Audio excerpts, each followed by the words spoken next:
Hai, sehari setelah Prabowo Subianto dilantik menjadi Presiden Indonesia, militer Cina kembali berulah dan mencoba mengganggu kedaulatan Indonesia. Kejadian ini terjadi pada tanggal 21 Oktober 2024 yang lalu, di mana kapal penjaga pantai Cina CCG 5402 memasuki wilayah perairan Indonesia di Laut Natuna Utara. Tidak hanya sekedar menerobos wilayah Indonesia, kapal Cina ini juga mengganggu kegiatan survei dan pengolahan data seismik 3D Arowana yang sedang dilaksanakan PT Pertamina East Natuna menggunakan kapal MV Geo Coral. Pertanyaannya, kenapa Cina sangat berani menerobos wilayah Indonesia dan apa tindakan militer Indonesia? Mari kita bahas. Ketika itu, PT Pertamina East Natuna sedang melakukan aktivitas survei menggunakan kapal MV Geo Coral di perairan landas kontinen Indonesia di Laut Natuna Utara. Namun kegiatan survei ini justru didatangi penyusup, yaitu kapal penjaga pantai Cina CCG 5402 yang mengklaim bahwa wilayah tersebut adalah wilayah Cina. Padahal jelas-jelas itu adalah wilayah Indonesia. Kapal Cina ini pun melakukan tindakan provokasi yang tentu saja membahayakan aktivitas survei yang dilakukan perusahaan Indonesia ini. Jelas ini merupakan sebuah bentuk pelecehan atas kedaulatan Negara Kesatuan Republik Indonesia. Pihak Pertamina pun langsung melaporkan kejadian ini ke pejabat intelijen dan Bakamla yang segera mengutus kapal negara KM Tanjung Datu 301 diikuti kapal perang KRI Sutedi Sena Putra 378 menuju lokasi. Bakamla juga mengutus pesawat patroli maritim untuk mengawasi dan mengusir kapal penjaga pantai Cina ini. Kapal perang Indonesia meminta kapal Cina ini segera meninggalkan wilayah Indonesia yang awalnya ditolak.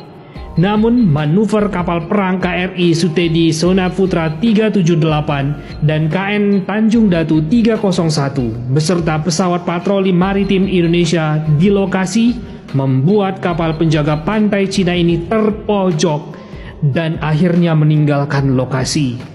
Ini menjadi bukti kalau militer Indonesia tidak akan segan-segan mengusir setiap penyusup yang masuk ke wilayahnya. Namun aksi kapal penjaga pantai Cina yang masuk dan mengganggu aktivitas survei di wilayah perairan landas kontinen Indonesia di Laut Natuna Utara merupakan sebuah peringatan keras bahwa Cina benar-benar menjadi ancaman nyata bagi Indonesia.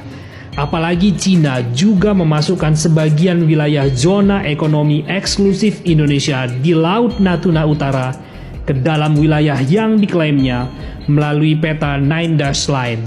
Sehingga meskipun Indonesia sudah berhasil mengusirnya, kejadian serupa berpeluang akan terjadi kembali. Itulah sebabnya militer Indonesia harus segera benar-benar memodernisasi kekuatan militernya, baik untuk angkatan udara maupun angkatan laut. Pengadaan kapal-kapal perang modern dan kapal selam sudah seharusnya digalakkan agar bisa menghadapi kapal-kapal penjaga pantai Cina yang sejatinya adalah kapal perang yang disamarkan sebagai kapal penjaga pantai. Pengadaan kapal perang seperti frigate Town di Revel dari Italia dan frigate FDI dari Prancis tentunya akan membuat Cina nantinya tidak lagi sembarangan mengganggu wilayah Indonesia. Juga pengadaan pesawat tempur Dassault Rafale dari Prancis ini juga akan memberikan efek gentar bagi Cina untuk tidak lagi mengganggu Indonesia. Kejadian ini juga menjadi peringatan keras bagi Indonesia agar tidak membeli kapal perang atau kapal selam dari Cina yang secara terang-terangan terus berusaha mengganggu kedaulatan Indonesia di Laut Natuna Utara. Nah, bagaimana pendapat kamu terkait insiden kapal penjaga pantai Cina yang menerobos dan melecehkan wilayah kedaulatan Indonesia ini? Sampaikan komentar kamu di kolom komentar di bawah ini ya, kita diskusikan. Salam.